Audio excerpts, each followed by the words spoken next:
yan, hello guys, it's me, Chrislyn, and welcome back again to my channel. So today's video, dito na naman tayo, lalangoy tayo ng parang si Jezabel.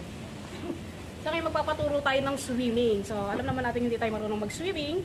So nag-hired ako ng isang professional swimmer. At ayun na nga siya. Swimming you're So tara na, sir. Ay, mo pala. So eto nga pala, isa siyang professional licensed swimmer instructor. So manood kayo kung paano niya ako lulunurin. Lahat po ng tinuro ko, patay na. Nadunod. Ano ba ito? Ay! So tara na. Wala magkapatid na. So ayan na, tuturuan niya na ako mag-swim. Ang lamig! So tara na! Sayang ang binayad ko! Charot! So first, ano bang gagawin natin? Anong tama?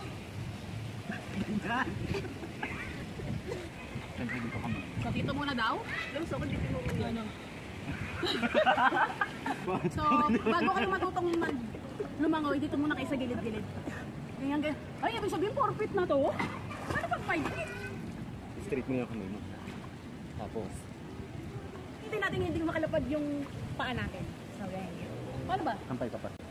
Papasok. Paano papasok? Papasok. Papasok. Paano? Turuan ko na yung kung paano. Pangalawi. Sa forfeit. Kuhanin mo lang siya dito. Pag lumapit ito. Wag! Huwag ka magpapanik. Huwag ka magpapanik. Sorry lang! Diba nakikita ko yung Pag ganun mo, i-ano, balance mo to. Basta itong kamay. Pag ganito. Pag ganun. Huwag mong ipapadunugin sa loob ka. ganyan. Pwede sa, kumain ka naman ang dami mga kain. Dati naman nakain wonton. Wonton marino. Ayun na, lumutang. Bakla, gusto na lumutang. Lunurin mo, bakla.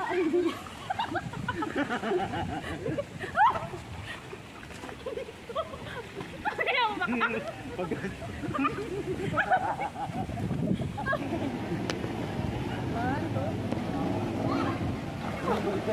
Ano? Ganun mo. Ganun siya. ganun. Kaya isang, parang pinupulit mo yung tubig. Hindi mo naramdaman mo yung sakit dito. Sa ilalim sa ano. Wala na, nakarating na dito. Naging ahas. Naging ahas. Pitbull.